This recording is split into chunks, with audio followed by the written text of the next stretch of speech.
Hello. Hello to everyone on Sing Space. We are here today, as you probably know if you've joined us, although I know it takes about 2 minutes for anyone to join us. So right now there is no one here, but if you're watching on catch up, then hello. Hello. Thanks for joining us on catch up, or if you're here live, nice to see you. Say hi if you're here. Let us know. So we're here with some very brilliant people from the voice world to discuss finding your contemporary voice. Hannah, are you here? How do I? Oh, you're here. Let me add you as well. So I'm just going to mute you just so that we don't get feedback. So why are we doing this? We're doing this for two reasons. One, because we are doing a new season at Sing Space, which is 100 days of pop, 100 days, 100 classes to help you find your contemporary voice. Now, why did we do that season? We did it because there was a lot of musical theatre performers specifically who are coming to us and saying, hey, the territory has changed now. Whilst I used to be auditioning for things like, Les Mis, and now I'm being asked to riff. And I'm being asked to sound like Billie Eilish, or I'm having to go up for contracts where I'm having to kind of sing all sorts of new material. And they're saying, like, how do we do this technically? How do I do this without wrecking my voice? Because some of the sounds can be quite intimidating, especially with the rockier shows. I mean, half the shows in the West End now are jukebox musicals, and they're based on rock or pop or folk, very different genres to what perhaps you trained in as a musical theatre artist. But they're also, more interestingly, asking about how do we kind of almost shift identity. If you went into musical theatre because you love musical theatre and you're suddenly having to become a pop artist, what do we do here? So we're going to have a chat about some of these topics today. I'm going to hand over to these brilliant people, and we've got a few more people coming. I think there's 10 of us joining us today. Ask questions in the comments and we can try and answer them. Hi, Abby. Nice to see you here. I know we've got people in all places. So some of you are on some people's personal pages if you shared it. Some people are on Sing Space group, Sing Space community. Some people have come through the link and on the website. So you're all over the place, but please do comment if you have questions, anybody. And I think we'll kick off now. We are waiting for Joanna Kasdan, who's coming. Hi, Helen. Who else are we waiting for? Julia, she should be on her way soon. So there should be about 10 of us soon. I'm Rachel. I'm Sing Space founder and vocal coach, primarily background in the West End. So I'm going to open the floor now just to have a chat. And actually, Helen, I know that you've probably got some thoughts on this, and Rebecca, some of the people watching as well. What do we think are some of the, let's say, functional, technical or stylistic, I'm a bit aware that I don't want to use too much terminology here, differences between contemporary sounds and musical theatre or even classical? So I'm saying, why does I Dreamed a Dream sound not pop? The kids are watching Frozen downstairs. Why does that still sound not pop? So if anybody would like to kick us off with some thoughts on this, then pop your hand up and I can bring you forward. Amelia Carr. So Amelia Carr is brilliant vocal coach. She does a lot of our classes on belting and is going to be doing some belt classes in pop season. And also baby Hamish is here as well. So that went up actually, but he's forcing me to answer. He obviously wants me to answer. So before the session, I was reading a great article by Kim Chandler, who's I think joining us on the 100 days. And actually, I was just looking down the things that she uses to define pop music, pop singing, and just things like the effects that we use, pointing out the effects that are used in pop. That's very, very different to what we would use in musical theatre. And actually, she's done a really extensive comparative list between classical and pop, and actually looking at that as a musical theatre performer or singer allows us to also make the comparison between musical theatre. I think the way that lots of offsets go in pop is very different to what we're used to in musical theatre. We like a clean finish, we like a very stylized finish, whereas in pop it will often be what we in musical theatre would refer to as a dropped off finish, which would probably be quite frowned upon maybe in an MT setting, depending on what terminology you use. And I'm just going to throw the term chest voice out there just for simplicity, not because that's one that I favor, but more of a chest voice resonance, if that's the words that you're used to. And onset wise, we'll probably hear a lot more creak than we would in MT, because again, often in MT we wouldn't necessarily do that, because it might make us, well, actually probably in our day, Rachel, it would have been oh gosh, you sound awful, or you sound weak, or gosh, you've got nodules, or something awful like that would probably have been said to us.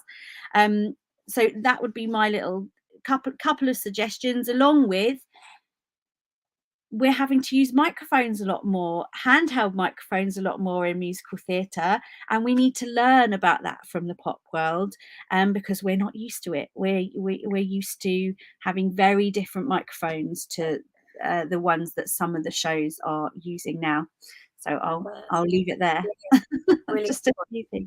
You're totally right about the microphones. We are doing class on mic technique, because I wouldn't know when I graduated what the heck to do with if someone handed me a mic. I wouldn't understand. Thank you. Those are really brilliant technical tips. And I think I was playing around in the car today, trying to make "I Dreamed a Dream," just taking that first phrase. You can do this at home as well. Try and take the first phrase of "I Dreamed a Dream," just because everyone knows it, and try and make it not sound like a musical, because there is lots of pop songs, like, I don't know, Adele's "All I Ask," or that sound like, I think they could sound like a musical, but it somehow doesn't sound like a musical. So, I mean, if you're at home now, and Dinosh, I'm going to bring you forward in a sec, have a go, just while we're doing this, at playing around, dropping off some of those notes, adding in some little kind of creaky or breathy onsets. Maybe don't dig into those consonants quite so hard. Maybe, I don't know, like, have a little play around with maybe, what you can do. I'd love to hear some examples of how to pop up "A Dream's Dream." Dinosh Bennett is here now, and Dinosh has worked with pretty much every famous person in the pop world that you can think of.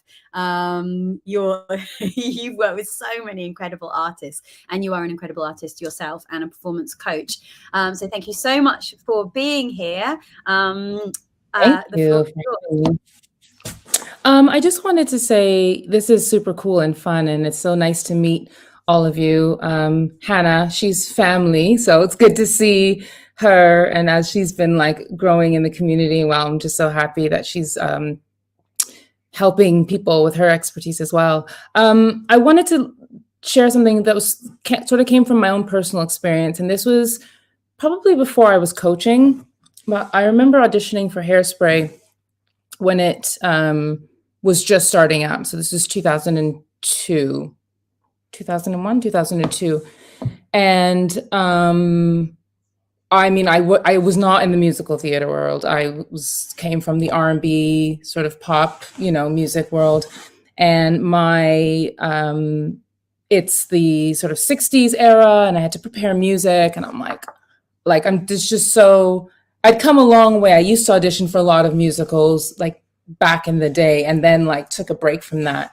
So anyway, so here's this musical and something that I'm very familiar with. And so I choose something, I'm told to choose music in the style. So it's very 60s Motown, and I don't have that repertoire. So anyway, I choose Natural Woman from Aretha, which is not the typical song, but I wanted to show my voice. I thought, well, I know this song, I can comfortable singing it.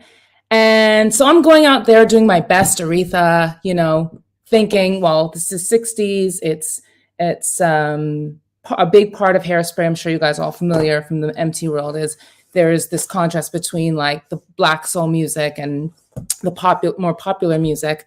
And I'm doing my best, Aretha, and so I'm giving you all the vibrato and trying to give you the runs. And at the end of my 16 bars, the musical director and the directors, and they're like, "That was great. Can you do that again, just but without the vibrato?"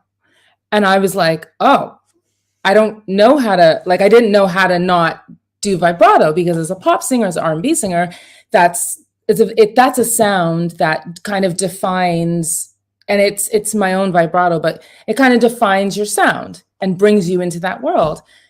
And so I was kind of stumped, and I was like, how do I do this without vibrato? Anyway, so I started again and sang from the top, looking out on the morning rain. And I was just like, and I literally was taking the vibrato out of my voice. And so I think that that's something that, in my experience in learning to audition for more songs, to kind of get out of the R&B style, was to sing long tones and straighter tones as a technique that helped me. And then it just, I mean, once I got the gig, it was a lot easier to find my space in that world, because my voice naturally lent to that music.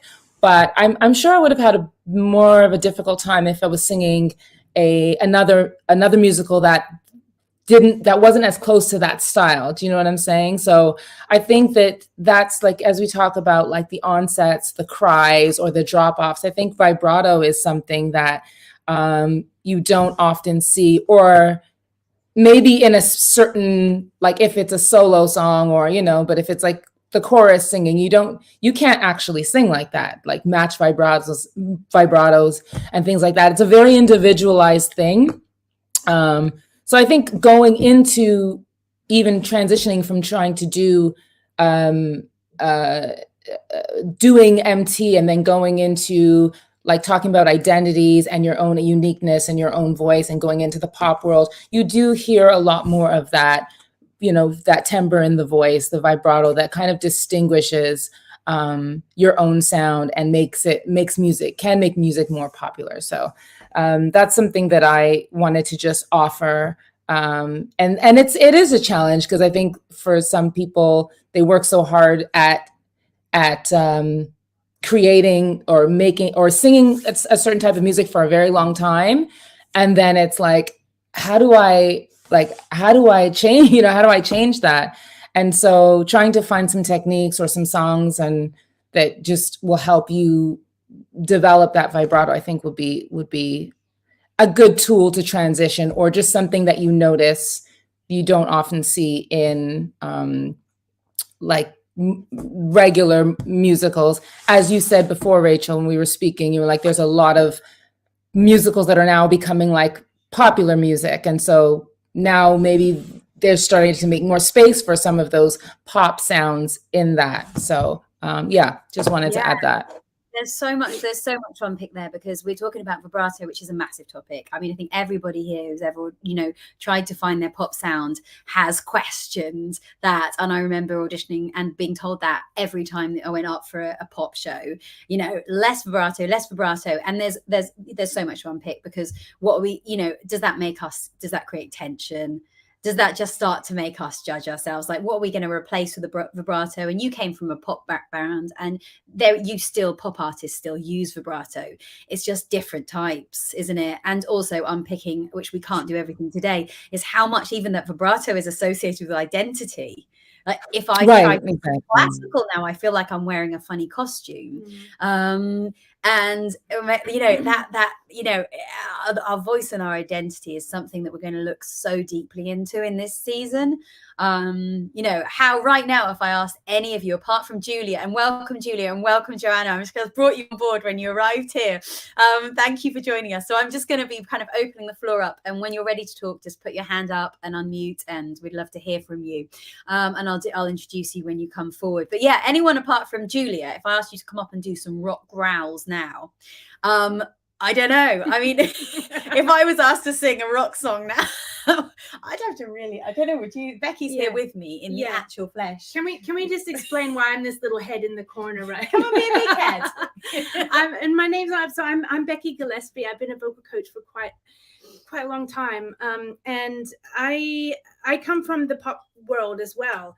But what is really like, I'm staying here with Rachel. I started watching Rachel from Australia from afar over lockdown when she was doing her vocal jams, and now I'm here staying with her. So it's so nice. In the UK, we're kind of going around the world. I don't know where we're going to end up, but it's been interesting coming on board with the Sing Space, because coming from a contemporary background, you know, I had that difference of, you know, seeing from the other side, and pretty soon on I realized people coming into the classes, oh, they're coming from a different place, you know, and it feels different. And I think it's very much where you're coming from, you know, so what background you have, and you can think about how would it feel.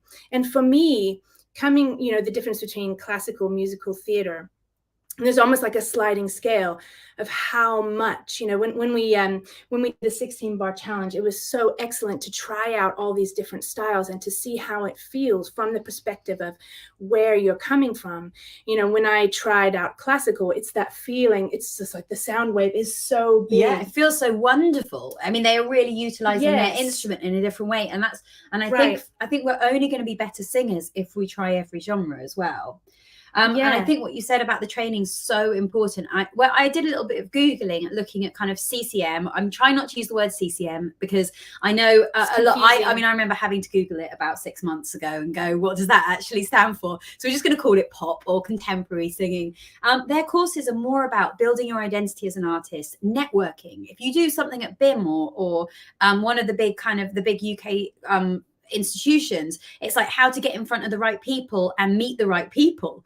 Like that's the priority, is like who you are as an artist. Whereas at Arts Ed, where I went, it was like boot camp, you know, like get there at 8:30 and do class after class, and you know, it was really different. It was really different in a different kind of way. So, and I was going to say about the kind of bringing in feelings of self as well in relation to the 16-bar challenge. When we did Soul Week, for example, it brought up those ideas of how do you sing from yourself? How do you improvise? And if any of you are familiar with Dr. Trinice Robinson, she does some fantastic work around this. And her thing is called Soul Ingredients. And so she's saying that you bring in ingredients, and it has to be very much your likes, your background, what feels familiar to you. And I feel like that's how we find our contemporary sound. It's less contrived. We don't want to try and put on. We want to connect with what we really like. And then I also feel that it's a little bit less externally focused. This is what I notice as well. It's very kind of internally focused, and that can feel kind of odd coming from a musical theater background where you're so used to presenting to the audience. Like we don't sing with our eyes closed, right? For example. Exactly. You wouldn't do that. Wouldn't do that. And I always feel like when I try and do the other genres, it's like I can't put on enough. It's like I can't step into that. So that's what I mean about, you have to know where you're coming from, and then you have to turn on that thing, you know. So I suppose like really dynamics, we want to pick it apart and then go, oh, I've got all these options and I've got all these choices.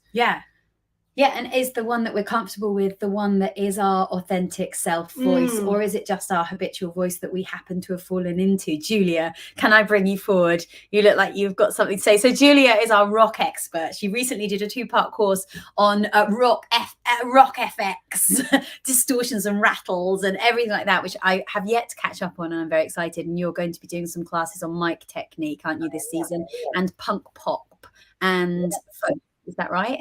Well, we're going to do some country rock, I think. Well, we did a bit of country rock in the last 16-bar challenge, so we'll probably look at some rock subgenres, because there's so much crossover. And this sort of term CCM, which is confusing to lots of people, but it was coined by Jeannie Levetri, and it actually, as far as I'm aware, I might be wrong on quoting this, but I think it includes musical theatre CCM, which is kind of really interesting.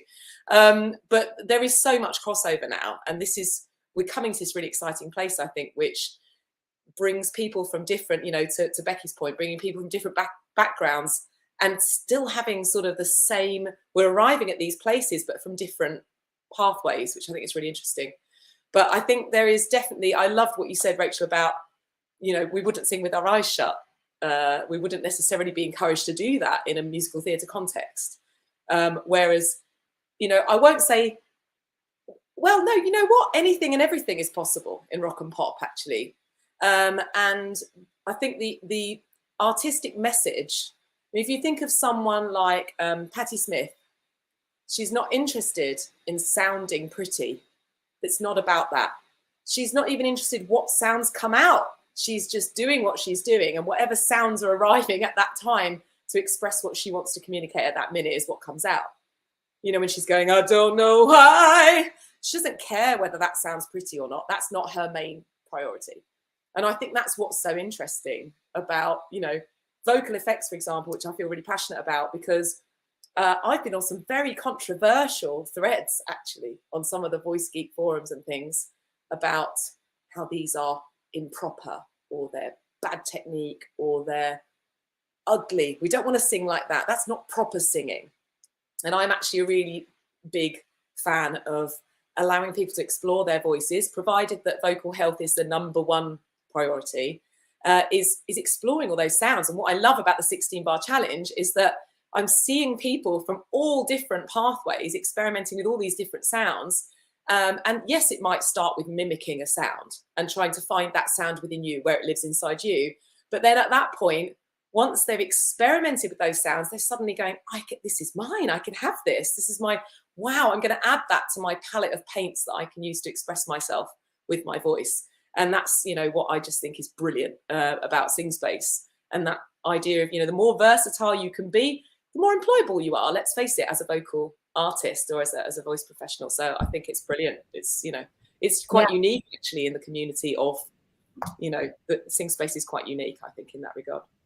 Yeah, I mean, we try to be impartial. We call it a global buffet. That's a global buffet of singing. So you could just come in, try a bit of everything, and then, you know, see what works for you. Thank you. I'd actually like to, in a moment, ask you, and also Joanna, because you're doing your holistic vocal health class as part of this season, just talking about, ask the question about anyone who's worried suddenly of their vocal health, having to sing pop or a rock show or a jukebox show, or even a musical theatre performer or a classical performer who wants to do more gigging, you know, this idea that I'll only sing safely or correctly if I'm singing with, you know, a classical technique, for example. And the other thing is, at the beginning of the session, just while we're doing this, I suggested you have a go at singing I Dreamed a Dream and trying to make it sound as pop as you could. Try and make it not sound like a musical. And I think one of the things is to tell the story with your sounds rather than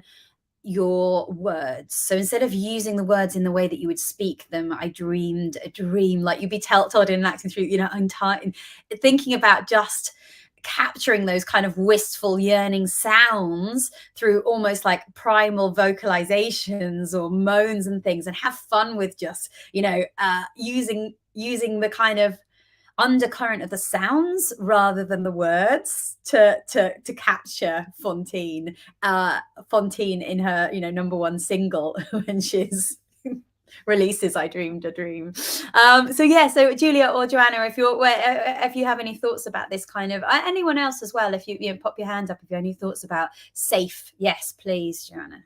Is it Joanna or Joanna? I now feel like I've had a mental block. Is it hang on a sec, I need to unmute you. Oh, I can't unmute you. There you go. Okay, am I there? Yes, welcome. Okay, thank you. I have a couple things to add to the previous discussion, and then I'm happy to talk about health a little bit. To my understanding, the term CCM was developed, yes, by Jeannie Lovetry in the context of voice care and voice science conferences who were not paying attention to anything outside of classical singing. And she needed a label for the everything else, namely the 95% of the singing that is done in the world that was not getting researched or measured or attended to by that wider voice care community. So the nuances of MT versus pop versus rock versus soul versus growl, those could be subcategories, and I think she's totally open to that. I don't think it's a narrow term, country music, whatever. but it was a way of saying there is a world outside of classical singing that the doctors and researchers needed to be paying attention to. So that's, I think, the etymology of the term. People were talking about personal identity and finding your identity. To me, we have to keep in mind the notion of my identity within a group. Who is my tribe? What group of people do I feel comfortable with? Is it the musical theater kids at high school? Or is it the club kids? Or is it the folk? In my world, my life is more about classical singing and folk music, and I'm just venturing into jazz, saying, I don't really have that background. Do I still belong there? Well, yes, if I can put a song across and do what's required musically, yes, in fact, I can belong there. Sorry, the sun just came out here. I'm going to try to get the settings away in a moment. In terms of health, my impression as a voice therapist, healthcare person, is that the non-classical world in general cares very little about singers' health. That is, the producers, the agents, the bookers, the tour managers, the bartenders, and all of that, because you're a dime a dozen. If you blow your voice out, there's 20 people prettier than you that they're ready to hire. And so the internalization of a commitment to health is that much more important. That people really have to cling to certain lifestyle practices, warm-up routines, daily life stuff, because nobody else is going to care about you. And that's some of what I'll be talking about in the holistic health world. So it's a brutal world where people are trying to make money off of your voice. Mm-hmm. And you really have to know what it takes to be able to not just do the gig or do the high note once, but do it repeatedly, multiple times a week, 15,000 times in a recording session, and still feel healthy, know when to stop, know when to take breaks and all that. You're totally right. You're totally right. And actually hearing it out loud, it really makes me feel for all those singers in that situation now, those kind of the young CCM artists, the musical theatre performers, and that realization that no one else is going to look after your voice if you and in fact, they're going to push you. They're going to push you to the edge and say, that sounds cool. That's texture. I like it.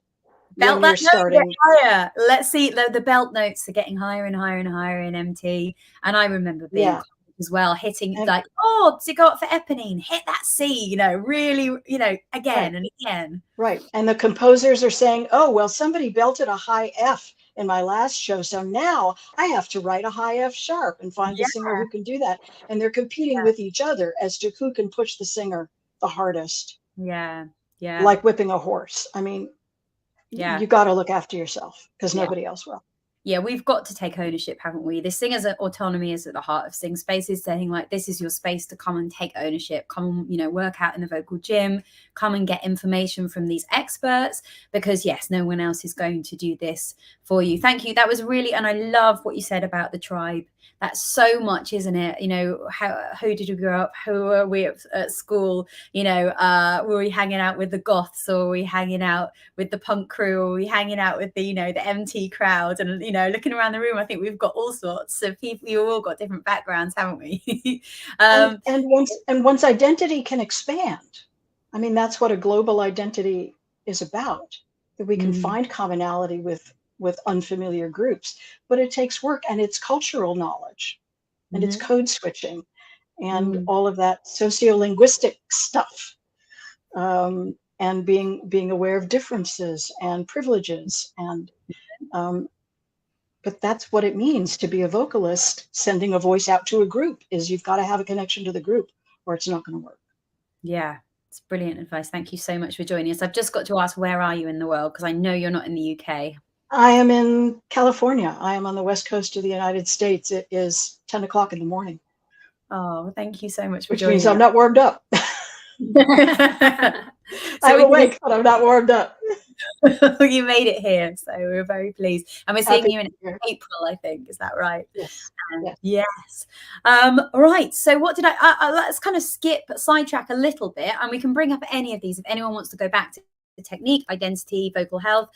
Also just choosing songs. Okay. So choosing rep. I feel like this is another thing. Let's go straight into this. One's for the musical theatre performers. You're going up for, I don't know, We Will Rock You, beautiful, Carole King musical. People are saying, bring a song, bring a pop song, bring a pop song. Yeah, I don't know what to do because it's not just going and finding the song, it's finding your identity first. So what kind of a folk singer am I? What kind of a pop singer am I? You know, you've got a big job here. So I mean, you know, where do they begin? Finding your song. Amelia Carr. I think Hamish put up his hand actually as well. I saw a little tiny baby hand.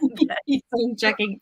I'm going to answer because I've got to leave this amazing conversation to meet another group of clients online. So I'm going to come in at a slightly different angle. What I do with clients is listen to the soundtrack and summarize what we're hearing.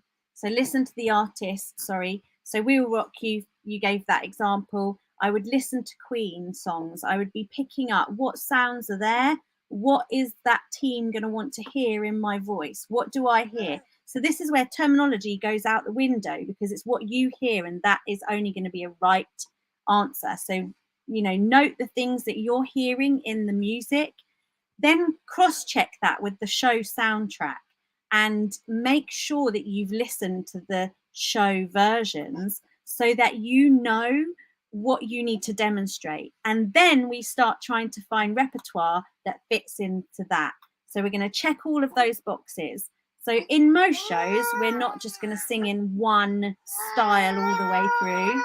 Hey. And so we might want to show more than one voice quality, probably, so that we're not just giving them all out big one by one, only the good die young. We're showing them the other things that are in the other bits of music in the show. So, for example, if we try and match some of the Queen styles and songs and sounds, we might look to, I've written a few down just as you, before I unmuted, Tina Turner on Silent Wings, Jumping Jack Flash, Kim Wilde, I mean, come on, Cher, Jennifer Rush, Belinda Carlisle. I never know how to say this woman's surname, so excuse me. But Pat Benatar, I always call her Pat Benatar, but I don't know actually that's how you pronounce it. And also more contemporary, more now, Olivia Rodrigo. You know, find those rocky sounds, find the bits that match, and then make sure that you've also matched the range, which is where I think a lot of musical theatre performers fall down. They'll take a song that demonstrates what, like the high bits, and then they've not included the lower notes, the lower ranges that often feature in so many of these jukebox musicals. That's my little penny's worth. And thank you everybody for coming, and thank you. I'm really looking forward to catching up on the rest of the discussion. Yeah, we're doing so many pennies, many more than pennies. Definitely big banknotes there. Enjoy, and we'll see you. You're doing lots of classes, aren't you, as part of this season? Lots of brilliant classes. So thank you, Amelia. See you soon. Bye, Hamish. I'm gonna just. I think that's exactly right. Exactly right, and brilliant advice. And also somebody said pick pop songs that sound good on the piano, because it's really important. Don't go into an audition. Pick, you know, if you're looking for a pop song, find it with someone who writes on their songs on the piano. It's going to sound better. Don't dismiss those low notes. Everyone comes in for a lesson. In my experience, everyone comes in with obsessing over all the high bits, the belt bits, everything that kind of goes above an F, you know, the low F, you know, but forgets that bottom octave of their voice. There's just so much tone to be found in there, and there's so much loveliness in singing all of the CCM styles, and just enjoy that, which is going to be lovely this season, that we get to sit into it. And also, final one is, you can listen to say Carole King for Beautiful, but actually when you listen to the cast recording, you see that it's a glossier version of the vocals, isn't it? You're not really going in there sounding like Carole King. You're going in there singing like it's become a version they want to hear. It's got a lot more kind of, it's just got a kind of a slightly, let's just call it a kind of glossier version of. So do listen to that cast recording. Now I feel like I should ask Hannah, if you're okay with that, loving your hoodie, some questions, just because just more about, you took the week on the 16 bar challenge, which for anyone who's watching who doesn't know what that is, it's 12 weeks where we choose a new genre every week. So 12 contrasting genres. And every Monday you get sent 16 bars, 2 songs, 6 of that genre, classical, rock, Motown. Dinesh is in for next week, a new genre, and you have to learn those songs and embrace the style. So Hannah did Pop Week. And Hannah's doing lots of pop classes this season, and classes about setting up as a gigging artist as well. And I think you found a lot of, again, what were the stylistic add-ons that helped people embrace that genre of pop? Yeah, well, I think Amelia mentioned quite a few of them. So obviously we love a bit of fry or creak, or however you want to call it, that slight bit of distortion in the voice. Nothing clean, basically. Keep it nice and dirty, I guess, is what I would say. Yeah, slide into your notes, drop off at the end of them, basically just mess it all up and have fun with it as you go through. The rules are meant to be broken. I think with pop, it's a bit more about vocal freedom. It's interesting what was coming up about vibrato. I think there's, a lot to be said about that. And I think I reflect back on when I was a student. So my music studying was at the Brit School, which those of you who are aware of it kind of just churns out pop stars, it seems. And one of them hasn't happened to be me, but that's fine because that's not my bag. I like working with them, not being them.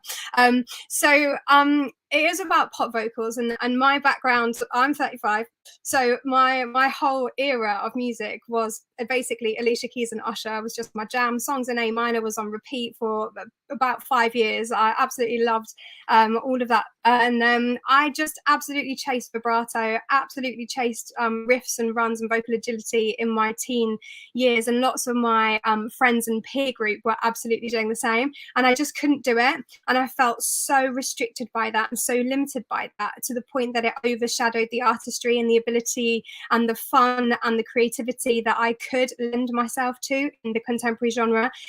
So I want to kind of offer that as well, that we can find our own voice within this, but we have to kind of be comfortable in just exploring. And I remember saying to one of the girls who was really great at vibrato and at riffing, I was just like, I just can't do it. And she was like, it'll come in time. And I was like, but will it? And now, like, I can't turn it off. Like, it's to the point where it's annoying. And I have great kinship with an artist called Liane La Havas, because she has the most heavy set, gorgeous vibrato, and I'm like, yeah, she's representing that heavy, laggy vibrato that brings so much soul and kind of heart to her writing. And do you know what, like, there's a place for all of it. Like, there's a spectrum, and there's a place for all of it. And I think that's what is exciting about kind of pop and the contemporary vocals, is that we have space. Like, you can find what you do best in this time, and there's no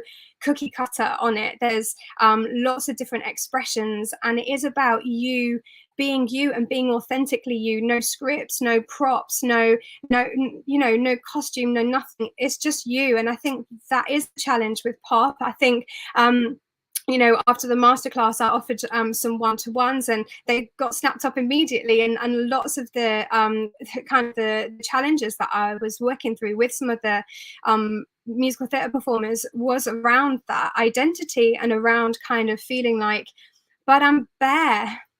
Like, this is me, this is my voice. Like, it feels very exposing and very vulnerable to sing a song that doesn't have like a direction.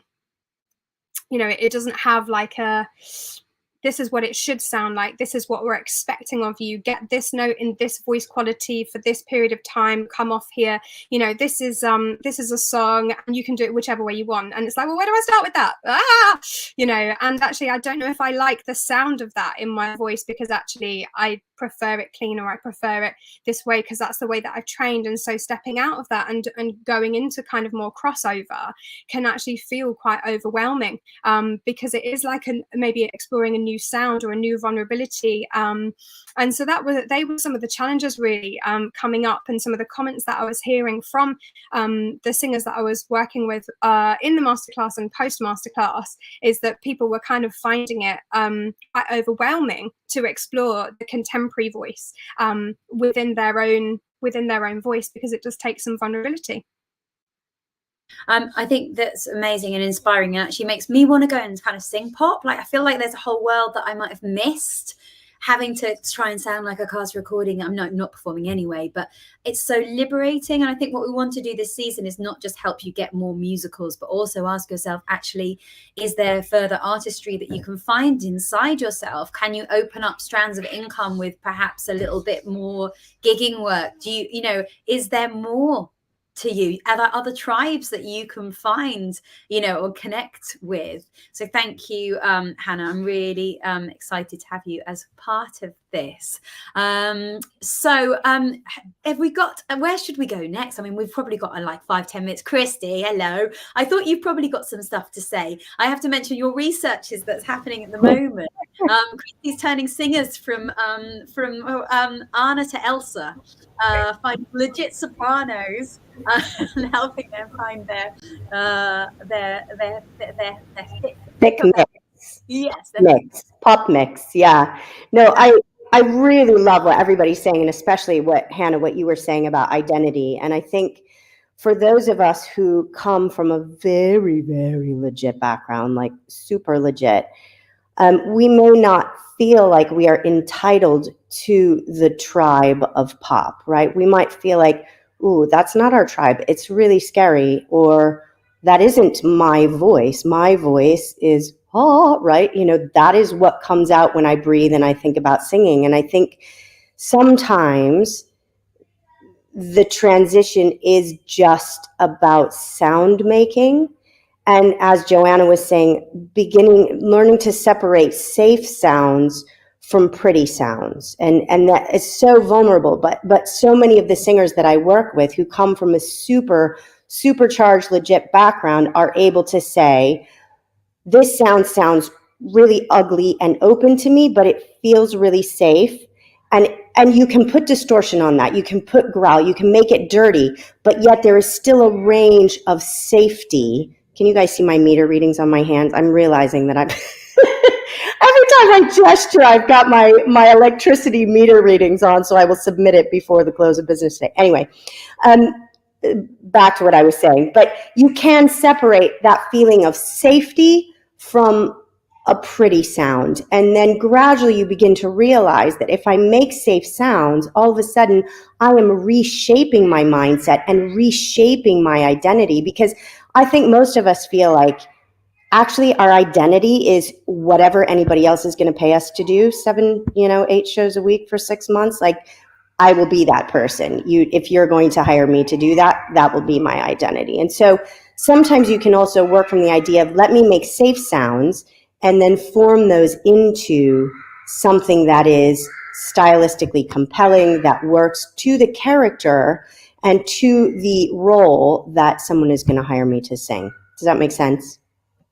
It does. And I know you're going to do I think you're going to be doing some classes on kind of classical to CCM crossover, and kind of identifying some of the different sounds, as Becky is, mixing. A lot of it's just terminology, as much as anything. But we are going to explore some of these different sounds. And also, Christy, you look like a teenager because you've got your hoodie on, and also you look like, when you're at school, you'd write like "I love so and so" all over your hands. So like the whole combo, you're coming across. I'll take it. I will take it. Although I can hear your kids in the background. That's the only thing Giving clue away. Thank you. I can't wait for your classes. We all love them, so thank you for being here. I'm gonna, Marlon, you are our singer-songwriter. You facilitate our songwriting circles and have encouraged many of our community to become singer-songwriters, which has been a beautiful thing. I'm thinking of Isla. I don't know if she's here today, but you know, she's ended up recording an album, and Ashley and Anna, I think. So much has come out of it, and Anne. So you know, is there anything, I don't want to put you on the spot, but is there anything you'd like to say, and can I unmute you? I think you have to unmute yourself, actually. It says I'm not allowed. Wow, I'm so secret. Here I am. Hello. So lovely to see everyone. And I just have to say, I feel like this is so inspirational to listen to you all and just hearing everyone's take on this crossover between the MT and pop.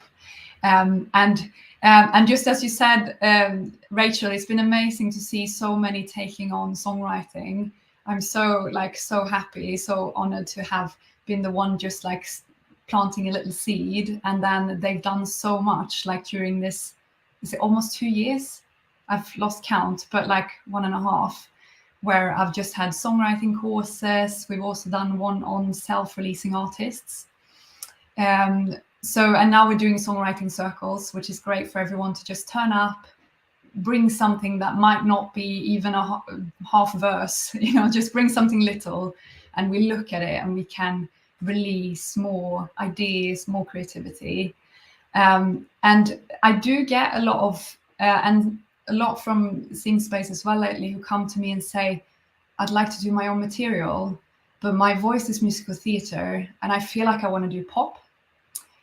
And this has been very interesting to just see what are these sort of, and you've already mentioned so many things like vibrato, sustained notes, maybe also the tone, where we place it, and also the identity thing, to sort of feel always in musical theatre where we can be someone else. We don't have to go out there as ourselves. But when it comes to maybe even writing our own material and being the person speaking our words, that is very triggering and scary for many singers, including myself, with my material. So I can very much relate to everyone that I try to help, and to, just sort of, it's almost like instead of adding, we're trying to strip. We're stripping everything and we're going back to the core of who are you? You know, you can be yourself here. You can just be you. But my God, easier said than done. Like when we're trying to do that with the voice, coming back to your most natural sound in a healthy way. Because there's also some people who also come from always just been singing pop. They might have come up with some really, sometimes quite bad singing habits that we have to release and get right before we can start to work on their sound that we're gonna do. So that on vocal health as well. So I think like the fundamentals obviously also applies to the pop so much, like even more, because we have the workload and the I think someone was mentioning this before about like also being in a recording studio. If you do that for a full day, which you have to sometimes, very demanding on the voice. I don't know if that took you where you wanted me to go, Rachel. It's fabulous, and actually really highlighted something. We're talking all about authenticity and getting to your own voice, but actually if technical obstructions are in the way, you can't find that. I remember thinking about that actually as a performer and thinking, you know, everyone's telling you to tell the story and to be yourself and express your emotion. But if the sound isn't quite coming out because something functionally is not quite in balance, you're not going to be able to ride that emotions or that you're not going to be able to ride that instinct, because it's like trying to be a sports person, you keep missing the ball, you know, like we need to get you in flow, almost technically in flow, in balance. So I do feel like we have to accept that there's also a certain amount of showing up and working out and doing your, you know, you're doing your exercises and finding these you know, finding these sounds. And then when you found that palette and that safe palette, then you're really free to go to that place. And I've just got to highlight, Rebecca, if you're here, that you said exactly this point. I once sang a bunch of lesser known pop songs in a pub, had a lady come up to me afterwards and ask what musicals they were from. So I think that's probably a familiar story. So what I'm going to do is I'm going to, just for the last 5-10 minutes, if anyone's watching, I'm going to open up, just if you've got any questions, we'll try and answer them. Or if anyone's just got any final things to say, I think Hannah just had her hand up. So take it away, Hannah. Yeah, well, I just wanted to really encourage people to jump on those songwriting classes, actually, because like I've gigged in the kind of the pop scene, like covers, functions, all that kind of thing since like 18 years, right? And I would say that I have really only found my voice through songwriting. Like, what does my voice sound like? And I found it through recording. The recording process, getting up close and personal with a microphone, trying different things out, writing for my range, just enjoying the creativity and the, like you said, the vulnerability, the creativity that comes through writing. But that is a whole process, and that's about finding your identity and finding your literal voice through the writing. And that can be really challenging if you've never done that before. But it might just be a few lines, a little idea, like you say, and I think that's really valuable. I think, you know, back to what Christy was saying about being like paid to do work, essentially, I think I only really found my voice when I wasn't being paid, and really actually sitting in stuff for my own leisure and pleasure and creativity, and just exploring what that sound might be like without the pressure of having to deliver, without the pressure of responsibility of my bandmates' expectations, that kind of thing, when it was just me and my voice or piano, guitar, and just what does that sound like? What does this random little line sound like when I do a voice note in my phone or type some stuff down in my notes? What does that sound like? Because then you don't sound like anybody else apart from yourself. And I would really encourage people to do, you know, to jump on board and explore some of that creativity in songwriting, because I think that is really where you get to grips with your authentic voice. Yes, and that's so hard when it means so much. But I mean, who here found their voice once you started coaching? And I'll just put my hand up. It's the wrong hand because we're back to it. But like, I feel like I didn't have any kind of autonomy or ownership over my own voice until I started coaching, and now I don't perform.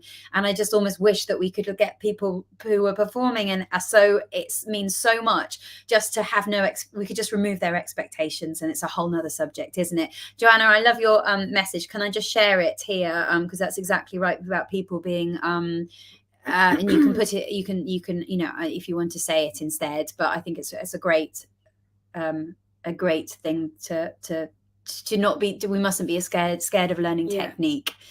Is that good technique is helping us sound free, you know, our voice to sound more like ourselves. That's right. I get this a lot from contemporary vocalists that I work with. They don't want to do training because they're afraid that might take away their authenticity. And I like what you were saying about becoming a vocal coach. I feel that I really came into myself as a singer because I got so much more awareness about the voice, and that it took that, definitely. Yeah, absolutely. Well, does anybody else? I'm really confused, by the way. I'm really confused. We're the other way round, and it's really messing with my head. It's flipped us around. So Becky's and we're very close. And we're really close. I keep losing like I've myself. Got garlic breath. We're basically like holding hands here. And every time I try to move back into the screen, I move the other way around. So I keep losing it. And my children keep coming in. I know. The children keep coming in through the door.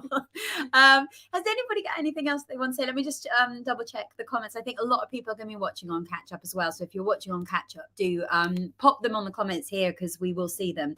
And as I mentioned earlier, we're in about 5 different places, so everyone's all over the place. So wherever you are, hello. Hello, Emily. So does anybody have anything else to add? Jess, hello. Hi, sorry.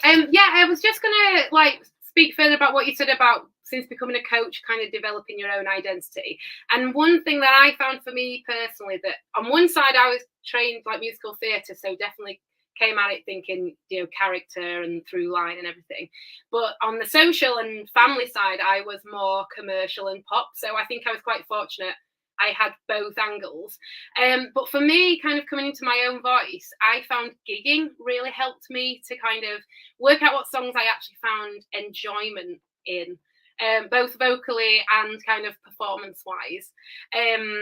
And that really helped it. So as much as I had like the health and like the coaching side of things, I think applying that with also finding material that I really felt just worked for me. So it might not necessarily be just pop or just MT, but like doing a bit of rock and country for me is a lot of my now love.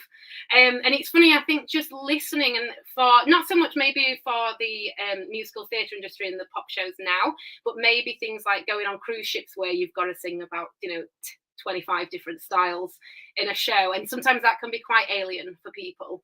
And I think it's just listen to a couple of different artists and find what you enjoy. Like, so just learning a song by an artist that you find you're listening to, but you wouldn't necessarily use that as a song for you in an audition scenario.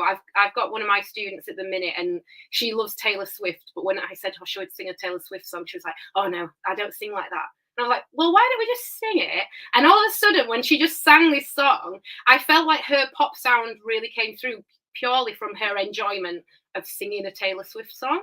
And I think that you are allowed to explore that, sing what you love as much as what you think is going to help you get that part or get that job. And I think the enjoyment and love of the music really comes through, definitely in commercial music, as much as probably it does in the musical theatre. But I think that showing that love for an artist or a style, you can apply that into your own performance. So yeah, I just wanted to touch on that. Yeah, thank you, Jess. That's really brilliant. And I think, finding that the things that you love is really exciting. I'm really excited to go into this season. And what I'm really aware of is that you've all got so much more to say. And looking around, I'm realizing that you only it was only time for a quick chat with everyone today. So thank you so much for being part of this season. I look forward to seeing lots more of you all at Sing Space, and also welcoming people just to get involved. There's so much. This is what a wonderful 100 days, 100 classes running from. So it starts on April the 3rd to July 13th. And I've counted them. There are 100 classes. So we're going to do this. Obviously, people won't do everyone, but they're also available on catch up. So if you can't do it at the time, you can dip in, and all those classes are available for 30 days at least. So you can, there's all sorts. Hannah's doing some stuff on starting to gig, like you said, maybe, opening up your gigging rep. And doing some artist spotlights. I think, Dinesh, you're going to do an Alicia Keys, If I Ain't Got You class, and some Motown. Hannah's bringing out some Adele. There's some wonderful thing. There's so much great stuff coming up. So thank you. Thank you, Becky. Probably going to have a glass of wine now. I think so. I think so too. Thank you very much. I'm going to switch off. I don't want to, but I'm going to switch off. And thank you. I said that enough. Thank you. See you soon, everybody. Bye. Bye. Bye.